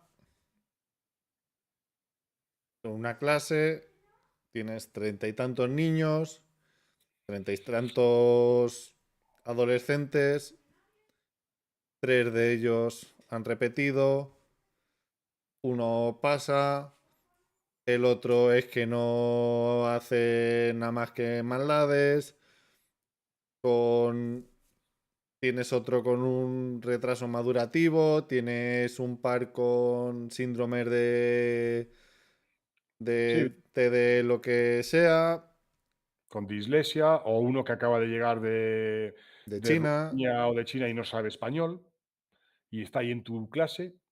Dices, bueno, pues, ¿qué hacemos? No, pues hay que trabajar. Digo, ya, hay que trabajar con ellos, pero una persona con la que no te puedes comunicar, por ahí hemos empezado, ¿no? Empatía. Vale, pues yo he tenido en clase alumnos que no tenían ni idea de español. Hay una figura que es el aula del enlace para gente que viene de otros países y que no conoce la lengua, pero que no se concede de manera rigurosa a todos los centros, ¿no? Se requiere de un mínimo de alumnos, no sé si a nosotros nos lo han dado el año pasado con 5 o 6 alumnos, y cuando tú haces la demanda, bueno, pues llega como a finales de octubre, principios de noviembre, cuando ya tienes medio trimestre ventilado. Es decir, que encima de estas cosas luego van muy despacio, ¿no? Cuando tienes que solicitar programas específicos. Yo creo que no puede ser así. Un curso tiene que empezar con todo resuelto, con todos los libros de texto, con todos los programas funcionando desde el primer día, ¿no? Entonces, los principios de curso, pues suelen ser caóticos, ¿no? Como digo yo, son un curso ha empezado de manera normal o regular. Digo regular sí, porque todos los años comienza igual, ¿no? Igual de mal. Entonces sí es regular, pero no tendría que ser así, ¿no? O falta un profesor, nos falta un profesor que todavía no han adjudicado un profesor. Digo, hombre, a principio de curso no tendría que faltar ningún profesor. Y casi todos los años, pues hay algún profesor que llega con 15 días empezado el curso. O, ¿qué quieres que te diga? Una sustitución. Eh, cuando hay unas bajas previsibles, ¿no? Por enfermedades graves, a veces por cuidados de mayores, que coges una licencia, un permiso de un mes sin sueldo y lo comunicas con antelación, con mucha antelación. ¿Cómo puede ser que una vez que tú te marchas Todavía no esté. no esté el sustituto, ¿no? O tarde 15 días o no llegue, o no llegue. Yo he estado un mes eh, de licencia de estudios, bueno, de licencia de estudios, no, no, la licencia de estudios es otra figura. Yo he estado un mes de permiso sin sueldo, tiempo atrás, para cuidados de personas mayores, y a mí no me sustituyó nadie. Bueno, pues no pasó nada. Un mes sin clase de latín y de griego, los muchachos, 8 horas a la semana. Porque yo les doy las latín y griego en segundo de bachillerato o en primero de bachillerato son 8 horas a la semana. Es prácticamente un tercio de su Mm. jornada, sin un sustituto. Y eso está ahí, eso está ahí. Eh, no tiene sentido, no tiene sentido. Hay cosas que la administración se tiene que poner mucho las pilas. Nos pide a nosotros papeleo, pero tendríamos que agilizar todo esto muchísimo más. Hablando de latín y de griego, han tenido muchos problemas en el curso pasado, no solo aquí en Madrid, sino en muchos lugares de España, para hacer sustituciones de profesores de latín y de griego. ¿Por qué? Porque no había. Han tenido que crear bolsas específicas para buscar gente que quisiese atender a una sustitución. Claro, si es que si tú maltratas a determinadas asignaturas, eh, al final cuando necesitas personal no lo tienes, ¿no? No lo tienes. Eh, ¿Cómo, tú que llevas tiempo en esto, cómo ves?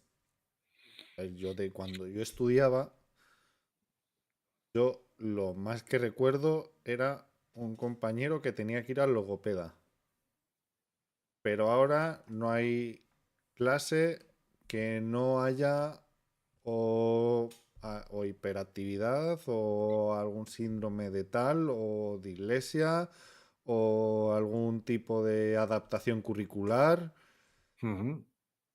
Sí, ¿Cómo has, has vivido tú este cambio en generaciones o cómo lo has visto? hombre, pues evidentemente han crecido muchísimos los casos. Lo que pasa que quizás el enfoque que tendríamos que hacer, Jorge, más que pensar en cómo pensar que esto ha incrementado, ¿no? En las aulas, habría que pensar por qué. Déficits, los déficits de atención, ¿no? Alumnos con TDA o TDAH. ¿Por qué? Yo no creo que se lo inventen, ¿no? Porque muchos hoy por hoy vienen diagnosticados, vienen con un informe médico, con un informe de un psicólogo, es decir, que están ahí, ¿no? Yo no voy a poner en duda la labor de un profesional, pero ¿por qué hay tanto? ¿Por qué hay tanto déficit de atención? Pues yo tengo mi teoría y parece que vuelvo siempre a lo mismo, pero el exceso de pantalla tú puedes ver una película y estar planchando a la vez. O sea, ver una película no exige ninguna atención. Y estar tonteando en el móvil no exige ninguna atención, más que estar pendiente del clink clink, ¿no? Del sonido. Pero no estamos desacostumbrando a nuestros alumnos a que se sienten sin esos elementos, digamos, que nos distraen y que se sienten delante de una hoja en blanco con una tarea por delante, ¿no? De busca información, lee sobre esto, extrae ideas de 5 o 6 fuentes diferentes y a partir de esos datos compón tú un tema sobre esto, una narración o una opinión sobre lo que has leído. Tú les pones eso y eso es un fracaso. Ese tipo de trabajos es mejor ya ni ponerlos, porque lo que te traen son cortapegas o ahora la, la La inteligencia inteligencia artificial, ¿no? artificial. La IA. Y dices, bueno, pues ¿para qué pongo yo una tarea? Yo, entre otras cosas, nunca me ha gustado mandar tareas para casa. Creo que ya están bastantes horas en el centro, pero ahora menos que nunca, porque me doy cuenta de que todo aquello que mando para casa no lo hacen ellos. No lo hacen ellos, ¿no? Tú mandas una entrega programada, les pones un plazo. Yo, mira, faltan 3 minutos para que se cumpla el plazo de una tarea que les he puesto a los de latín de cuarto de la ESO. Y estoy viendo, así de refilón en la esquina de la pantalla que tengo aquí, que han llegado todos a la vez. Es un trabajo que he puesto hace 15 días. A ver. blanco y en botella, ¿no? Y cuando empiezas a corregirlos, ya dices, a ver, en Sí, el esto, párrafo segundo, esto me suena haberlo leído antes, ¿no? claro, sí, sí, efectivamente. Entonces dices, bueno, ¿y ellos qué han hecho? ¿Ellos han trabajado? No. Tú te pegas la paliza a leer algo que no es de autoría más que dudosa, no tiene sentido. Entonces, trabajamos en clase, ¿no? Y lo de ponerles delante de una hoja en blanco es muy interesante, ¿no? Fuera distracciones, dale a la cabeza.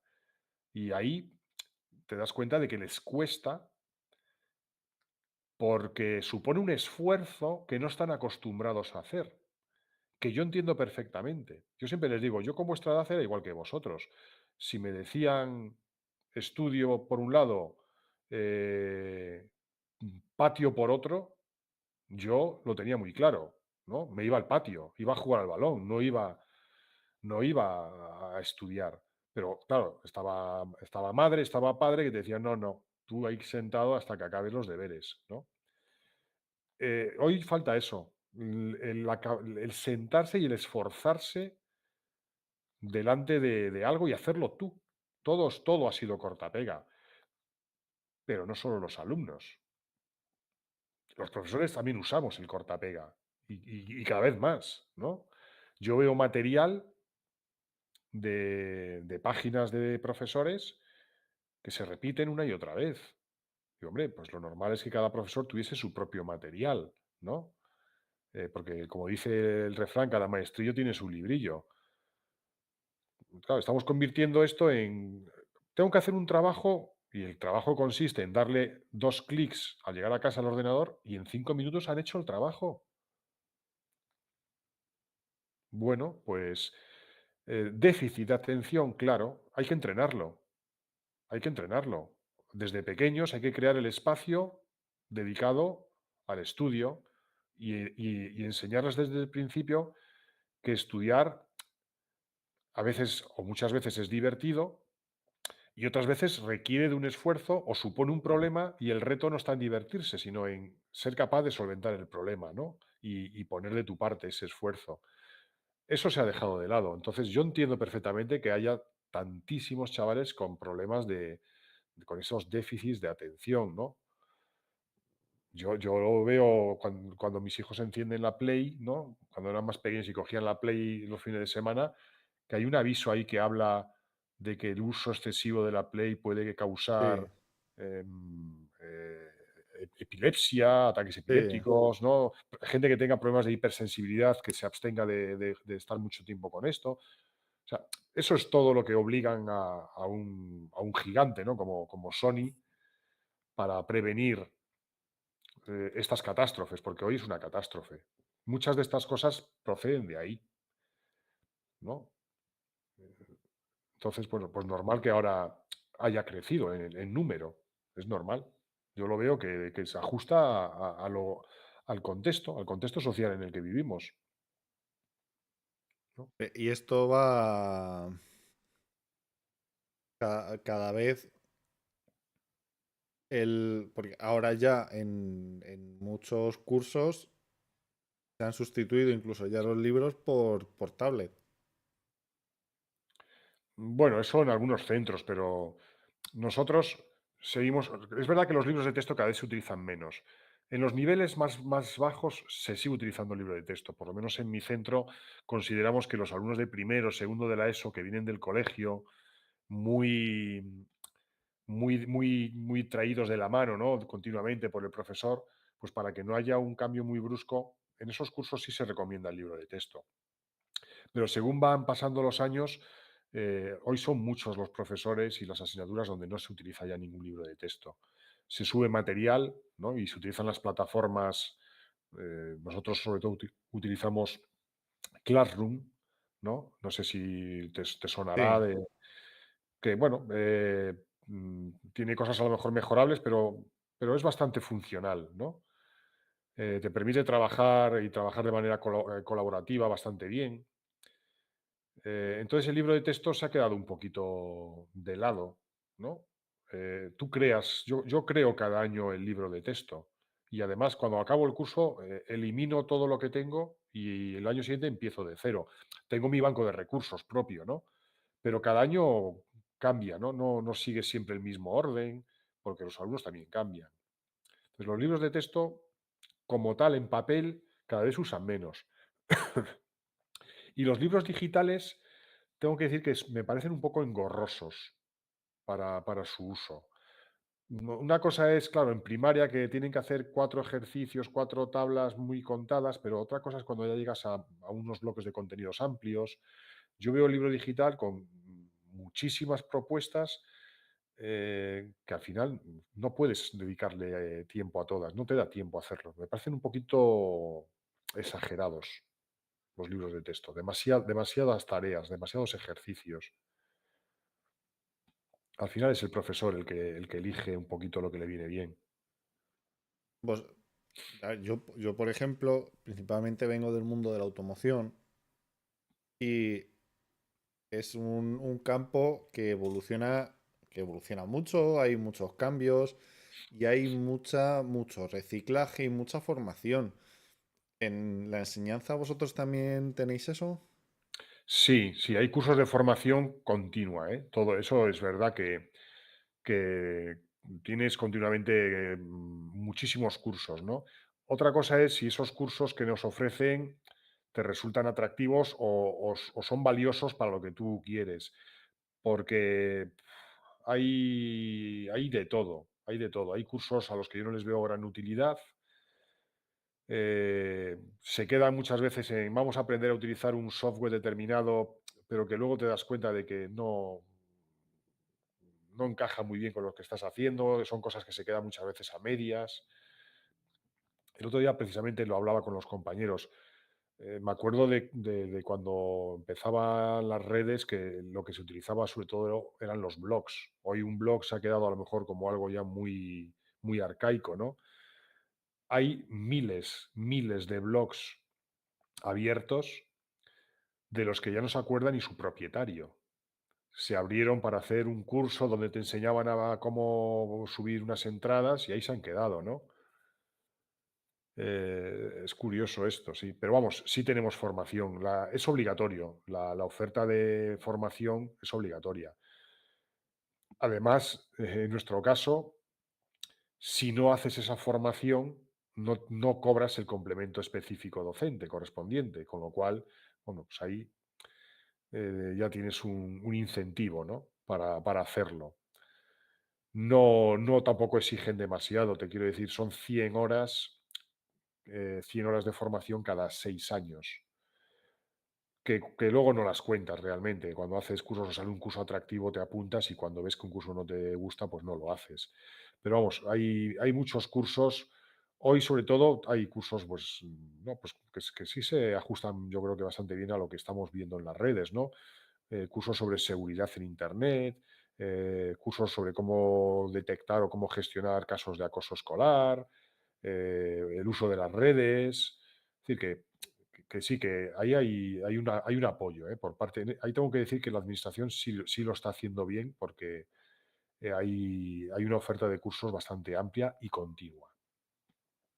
Y luego siempre puedes recurrir a otros cursos. Hay mucha gente, antiguamente yo recuerdo los cursos de la UNED.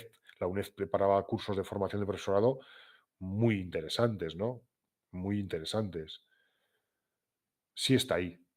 Hombre, no es obligatoria, pero quedarse atrás, como Mm. comprenderás, pues, a ver, no puedes llegar a un aula, los alumnos te detectan, enseguida detectan El si, miedo, si huelen el miedo, ¿no? huelen el miedo, sí. Y una clase que no está bien preparada, los chavales no son tontos. Los chavales no son tontos. Son traviesos, son lo que tú quieras, pero es gente despierta. ¿Que está desarrollándose de una manera distinta a la nuestra, con otros medios, en otro entorno? Sí, pero luego son personas despiertas, ¿no? Y todo lo ven y se dan cuenta de si tú vas bien preparado o si no. Eso es, y entonces, a ver, por la cuenta que te trae, si quieres dirigir la clase tienes que ir bien preparado y estar un poco al día, ¿no? De las cosas. Yo tengo ahora 41 años. Yo me acuerdo de mi primera profesora. Bueno, de mi primera profesora no. De mi segunda profesora, no me acuerdo. Pero sí que me acuerdo de mi segunda profesora, que se llamaba Isabel. Seguro que tú te acuerdas de tus primeros profesores. Sí, ¿Tú crees que se acordarán de ti, tus alumnos? ¿Has dejado seguro. huella? Sí, sí, sí, sí, sí. Estoy convencido. Los profesores dejamos huellas siempre, para lo bueno o para lo malo, ¿no? Todos nos acordamos de los profesores o por lo bueno o por lo malo, ¿no? Con el tiempo tendemos a quedarnos siempre con lo bueno y olvidar lo malo, pero vamos, como digo yo, hasta de un mal libro se puede sacar una buena enseñanza, ¿no? Sí, sí, yo recuerdo a mis profesores. Además, es que, claro, en mi época como para olvidarse, ¿no? Tú eso posiblemente ya no lo has vivido, Jorge, pero yo recuerdo profesores de primaria y te puedo decir el nombre de todos mis profesores de primaria, desde primero hasta octavo, y cuando nos decían al principio del curso el profesor, estábamos todos temblando, ¿no? Porque si te tocaba una profesora, buah, respirabas. Si te tocaba un profesor, depende, porque en aquella época, tristemente, todavía se sacaba la mano a pasear o se sacaba la regla.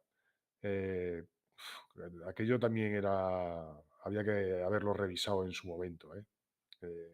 El, el pegar a los muchachos en clase.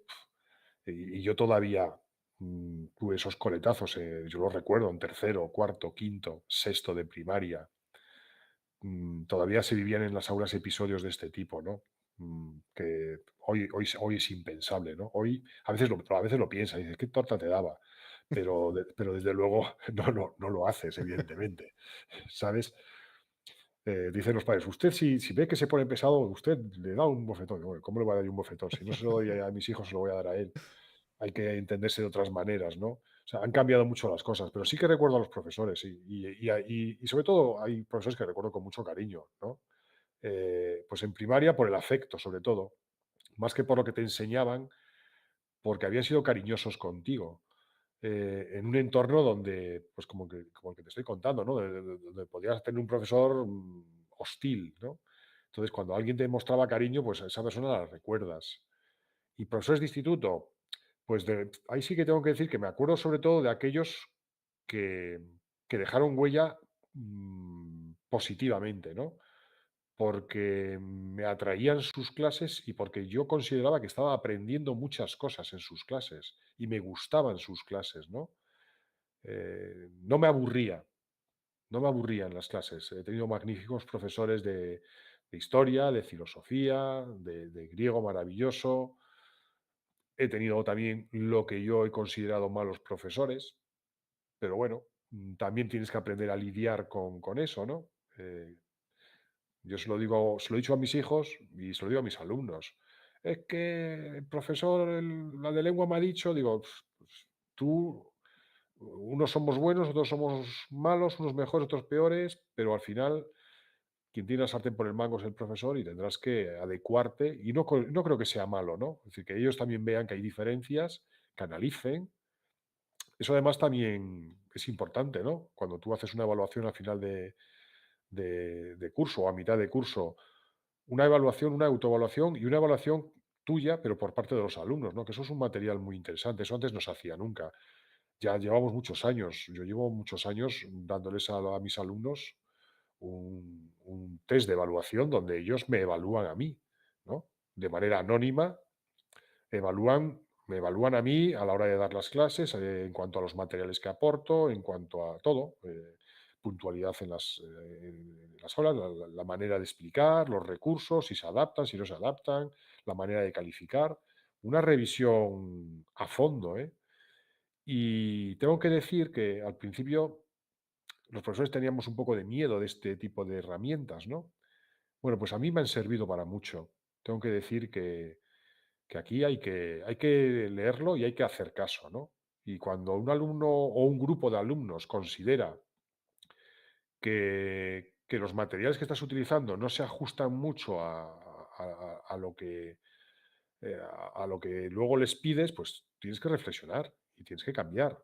Y eso te hace mejorar muchísimo, muchísimo, ¿no? La evaluación, ya que nosotros estamos siempre evaluándoles a ellos, hay que darles la oportunidad también de que ellos nos evalúen a nosotros, ¿no?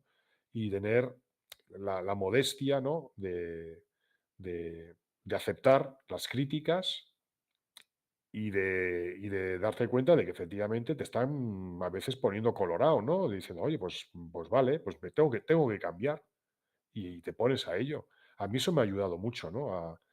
A llegar a este punto en que ya cerca de la jubilación, pues cada vez estoy más a gusto en mis clases, porque considero que cada vez las manejo mejor, me encuentro más suelto.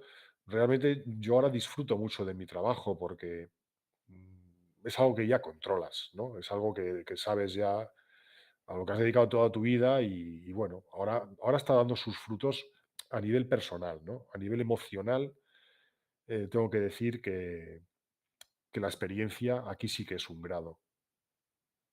Y hablando de experiencia, ¿qué consejo le das a la gente sin experiencia?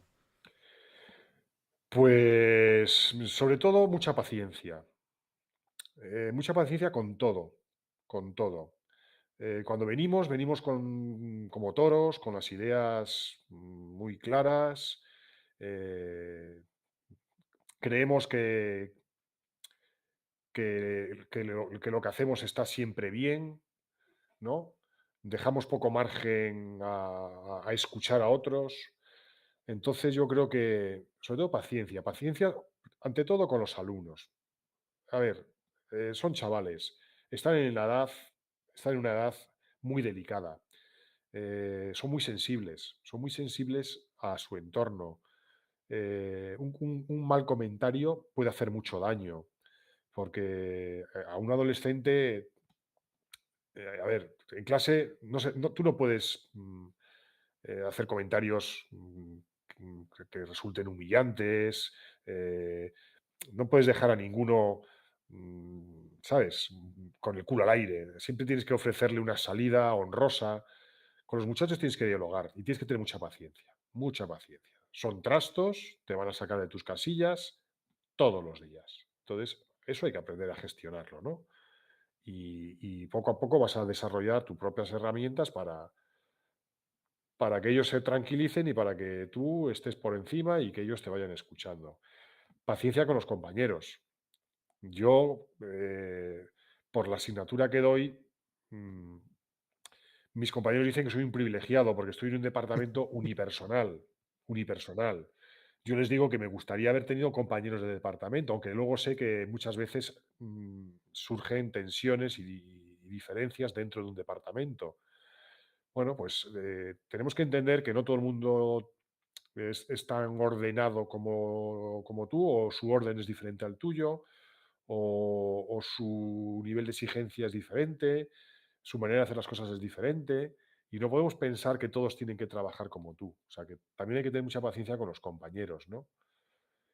Mucha paciencia y luego, pues, la cabeza siempre alta, mucho cariño con lo que haces, ¿no? Y ser honesto. Yo siempre lo digo, honestidad con tus alumnos. Honestidad con tus alumnos. Para mí eso es fundamental. ¿Sabes? Eh, a los alumnos nunca les puedes dar la espalda. Nunca. Nunca. Tienes que dar la cara por ellos en algunas situaciones, das la cara por ellos. Luego te puedes equivocar, puedes acertar, pero tú tienes que conseguir que tus alumnos te incluyan en su grupo y que funcionen como un grupo, ¿no? Que se respeten entre ellos. Entonces, tú ahí tienes un papel muy importante, el de director de orquesta, y bueno, requiere paciencia y nada, y aprender, y estar abierto a aprender, ¿no? Cada año irás aprendiendo cosas y te vas a dar muchos batacazos, ¿no? Y vas a meter la pata, por supuesto, por supuesto. A mí todavía, a día de hoy, me corrigen a veces los alumnos en clase y yo les doy las gracias. No, no, no, es así. O sea, hay que seguir aprendiendo y de ellos también se aprende, ¿no? Entonces hay que venir con ese espíritu de humildad. Tú eres el profesor, pero también vas a aprender. Necesitas aprender porque de la facultad y de la oposición sales, pero cuando luego llegas al aula, eso es otra historia. Eso es otra historia. Y ahí, pues bueno, hay que ir aprendiendo a relajarse, a llevar la clase. Y es muy importante, pues eso, ir con la lección bien estudiada. Ellos puede que no la hayan estudiado, pero tú tienes que ir todos los días con la lección bien estudiada. La improvisación no suele dar buenos Funciona. resultados, ¿no? Para eso hay que llevar ya muchos años detrás. Es un proceso de formación continua. Yo les daría, pues, muchos ánimos, sobre todo, ¿no? Se van a meter en una aventura que unos días se irán para casa, malhumorados, pero otros días se van a ir muy, muy, muy satisfechos, ¿no? Cuando los alumnos reconocen tu trabajo, cuando acaba el curso y te escriben una nota de recuerdo diciendo que te aprecian, que has sido buen profesor, que te tienen en buena estima. Esas cosas luego realmente, a ver, gustan y te das cuenta de que realmente estás haciendo algo importante, ¿no? O sea que ahí está la cosa. Para, vamos a ir, para ir terminando, faltarían solo son las tres preguntas clásicas del canal, Bien. que son muy sencillas, que más que tres preguntas son casi tres recomendaciones, que es un Como le libro, digo, como le digo a mis alumnos, si me vas a preguntar, que no me sea para pedirme dinero, ¿eh? no, no,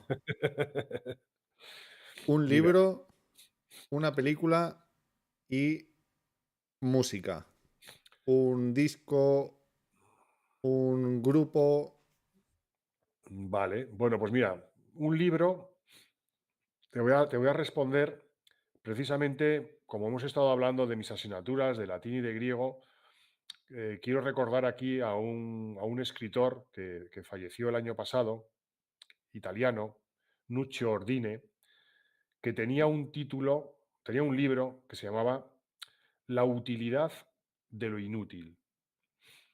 Es un libro maravilloso, en capítulos muy breves, que se pueden leer de manera aislada, que ya te lo dejaré, por cierto, cuando te vea, que habla precisamente de los tiempos modernos, ¿no? Fíjate el título, ¿no? Ese oxímoron, la utilidad de lo inútil. ¿Qué es lo inútil en la sociedad moderna? Todo aquello que no genera dinero, ¿no? El arte, la literatura, el latino, el griego. ¿Qué dinero generamos? ¿Qué aportamos a la sociedad? Claro, ¿hay que medirlo todo en dinero? No. Y este libro te invita a reflexionar sobre ello, ¿no? Sobre que hay otras cosas que también son muy importantes y de gran utilidad para el ser humano. Un gran humanista, ¿no? La utilidad de lo inútil, de Nuccio Ordine, como libro. Música. Hombre, yo soy un fan de Eric Clapton, ¿no? Me gusta mucho la música de los 70, de los 80, la época de la movida, que la viví plenamente, la movida gallega y la movida madrileña. Tuve la fortuna de vivir las 2. Pero como música, que a mí me gusta para trabajar, para relajarme, para tener de fondo, Eric Clapton me ha acompañado en muchos momentos importantes, ¿no?, de mi vida, y su guitarra. y una película Y una película, pues, a que, ver, que sirva también como recomendación. yo, que soy muy viejuno, ¿no? Películas. El otro día, este fin de semana he ido Una. a ver Gladiator 2 y no me ha gustado. Yo soy de cine clásico. Entonces, no sé si va a ser buena recomendación, porque me gusta la comedia, estas comedias que se hacían en el cine americano de los años 40, 50. Y hay una película que siempre me ha gustado mucho, que además que coincido en eso con mi mujer, ¿no? Eh, y que nos gusta ver cada vez que la ponen, que no es mucho, que es El Bazar de las Sorpresas, de Lubitsch. Es una película antigua, pero a mí me gusta mucho, ¿no? Cine clásico. Yo cine clásico, cine en blanco y negro. Ahí quedan, Y en versión original. con subtítulos si hace falta, pero en versión original. Bueno, pues ya, si tú crees que queda algo por decir o algo por... Bueno, pues hombre, darte las gracias por traerme aquí a tu espacio y por dejar que hablemos un poquito de estas cosas, que demos un poquito de publicidad, ¿no? Al latín y al griego. Y también que, pues, hombre, sirve también un poquito para soltar algunas pequeñas frustraciones que tenemos también en el trabajo, ¿no? Me parece que tienes un espacio maravilloso, ¿no? Yo, como conclusión, animaría pues a la gente joven a que luche por lo que quiere, sea latín o sea griego, ¿no? Que te gusta el latín y el griego y todo el mundo te dice, uy, eso no tiene futuro. Si te gusta, hazlo. Lo vas a disfrutar. Y luego, si puedes vivir de ello, pues mejor. Pero animaría a todos a que hiciesen realmente aquello con lo que vayan a ser felices. Que busquen aquello donde piensen que va a encontrar su felicidad. Es el consejo que yo doy, es el que le doy a mis hijos y es el que le doy a mis alumnos. No dejes que te pongan trabas o que te condicionen. Escucha lo que te digan tus padres, tus amigos, tus mayores, pero luego tienes que ir tú a por todas, ¿no? A lo que a ti te guste, ¿no? Pues, Juan Carlos, ya agradecerte que hayas venido y que nos Un hayas placer, abierto la mente y el mundo del latín y el griego. un placer, un placer. Y nada más. Aquí terminamos y nos veremos en... Bueno, tú y yo nos veremos en la cancha de baloncesto y al resto nos veremos en los siguientes vídeos porque tengo preparado, solo voy a dar una pista, tengo preparado un chico con el que vamos a charlar que de su profesión en España solo hay 38 personas. No digo Bueno, nada más. Así que muchas gracias y Juan Carlos, no te retires, aguanta un segundín. Y nos vale. vemos en los próximos vídeos. Hasta luego. Un saludo a todos.